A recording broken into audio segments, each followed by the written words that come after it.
A live look at Sky Guardian 3D. Hurricane Irene making her way up the East Coast. Fox 5 extended news coverage. We are here with you all throughout the night into tomorrow morning with Good Day New York. Right now we're joined on the phone by Mike Opegard. He is the acting OEM coordinator. Mike, are you there?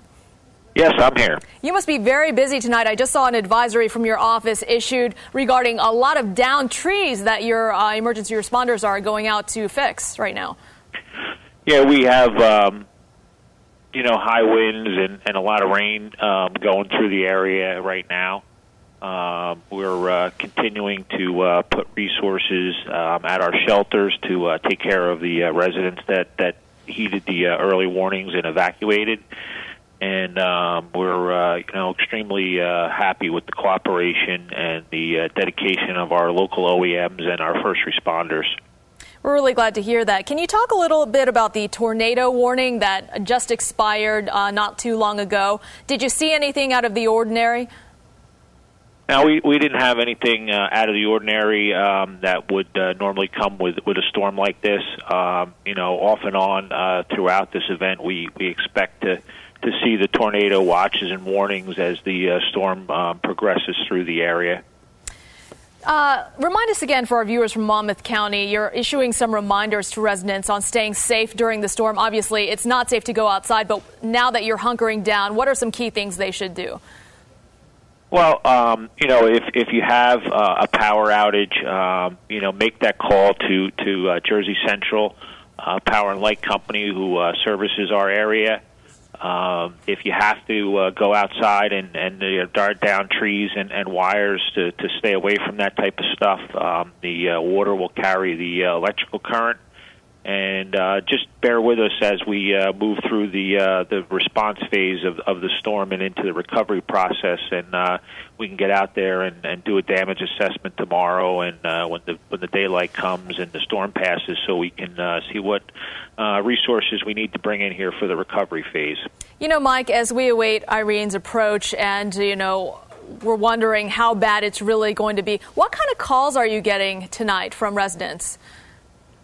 Basically, right now we're hearing some power outages and some local ponding of water on roadways and things like that. It's most everybody's inside, so it's related to either what they're seeing or what effects they're having at their residence or at the shelter areas. All right, so it looks like people really heeded those warnings. Mike Opegard, acting OEM coordinator from Monmouth County, thank you so much for joining us. Stay safe. I know you're doing life-saving work out there tonight. We'll be with you as well. Thank you very much. All right, I don't know if you remember earlier today, there were incredible images from Ocean City in Maryland, just all this green sea foam from the sea just kicking up over the seawall. There it is, onto the boardwalk. You can barely even see the boardwalk. We have a very brave reporter. He's a Fox 5 reporter from D.C., WTTG reporter Tucker Barnes, hanging on for dear life. I know. How tall are you? How much do you weigh? Because you're having trouble standing in the storm right now. Yeah. Well, I like to think I'm about 250, but I'm probably about 180. And yeah, I'm definitely holding on here as the winds have really picked up out of the east, right off the ocean. We're just about 100 yards from the ocean here in our hotel on the 4th floor, and the winds are probably gusting in the order of about 60 miles per hour now. So that's enough to kind of push me around if I'm not holding onto the rail. And earlier, I have a sliding glass door just off to my left. It kind of almost threw me into that. So I'm holding on here. We're expecting the worst to arrive in Ocean City in about 2 hours' time, as what remains of that eye wall structure moves right across the center of the city here. So winds will in all likelihood be in excess of hurricane force, guys, over the next few hours here in Ocean City, Maryland. Tucker, we're looking at those incredible images of the sea foam actually inundating you. It almost looks like a Nickelodeon show where you got slimed. There's so much of it. I think it was feet deep, you were saying. How far are you away from where that was? I guess that's where your hotel was as well. Has it gotten worse? Our hotel's right on the boardwalk. The sea foam is temporarily set back. The ocean water, we're getting close to low tide, and the ocean, the waves are breaking a little bit offshore. So I can see a lot of sea foam out there, and it's just a mystery to me as well. But it kind of comes and goes, and we expect more of it to kind of redevelop here during the course of the overnight hours. You can kind of see it there still spread along the boardwalk in some spots. Has the water made it over the seawall? Yeah, oh yeah, a lot of the sea foam made it over the seawall. In fact, the waves were crashing into the seawall during the course of high tide, which was right about the 7:30 hour, I think right about the time I first talked to you. And of course, that's when we're having the incident with the sea foam, and subsequently have learned a lot about sea foam. I didn't know much about it before earlier tonight. Well, it looks like you survived all that monster sea foam. Tucker Barnes, WTTG Fox 5 reporter from D.C., you are a brave man. We will remember you till the end of time in Ocean City, Maryland. Thank you so much. That's all right. Thank you very much. Have a nice evening. You too. Stay safe, Tucker. All right. A lot of power outages in the tri-state area. Let's go right now to Karen Johnson with PSE&G. Karen, are you with us? And what are the latest numbers? Well, the numbers are increasing. I mean, right now we've got about 41,000 customers without power, and that is likely to increase as the winds and the heavy rain continue to move up north. So 41,000 customers, that's a big jump from when we checked in with you last. Did that happen just in the last hour? Yes, and these numbers are expected to change, on an hourly basis, as you might expect with the storm. How much bigger do you think the problem is? A lot of people still not calling in yet. Do you expect this number to rise exponentially in the next hour, for example? I really can't predict that, but clearly, as the winds pick up south to north, I do expect it to increase, and we'll just have to wait until the wind subsides before we can start restoring power. Well, I know utility crews, PSE&G, obviously working very hard. What are the crews doing right now? Are they hunkered down for the storm? Yes, it's really not safe for them to go out and work on overhead lines and bucket trucks, so they will, need to wait until the winds die down to be able to go out and then try to restore service as quickly as we can. Karen, just a few minutes before midnight and the storm is approaching, you've seen enough of it to be substantially alarmed. I mean, what is your biggest concern at this moment? Well, in addition to electric outages, I think one of our concerns is flooding.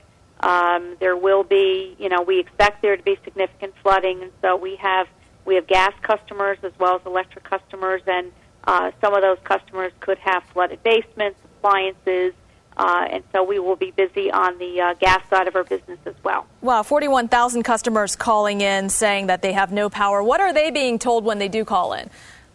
Well, right now, how many outages there are. And I bet people are being really patient also because they know PSE&G is working really hard to get that power back on. Karen Johnson, where are you right now, and do you have power? Yes, I do have power. I'm in Passaic County, and right now I still have power.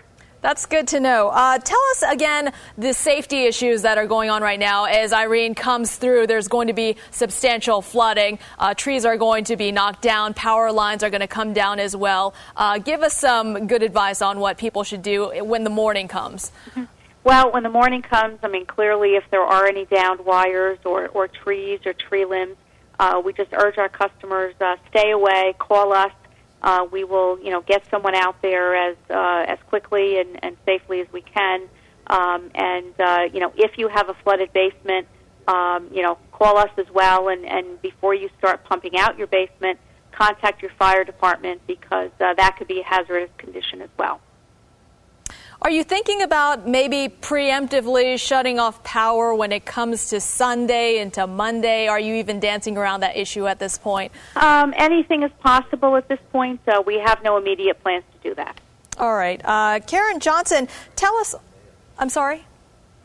All right. Karen Johnson, I'm sorry. Someone was talking in my ear just for a moment. Tell us, people working at PSE&G, they live in the tri-state area. They have mandatory evacuations. Those apply to them as well. Was it hard getting extra crews to hunker down and be prepared to address all these concerns? Well, in addition to all of our normal complement of folks, we have secured the assistance of outside crews from Indiana, Florida, a few other states as well.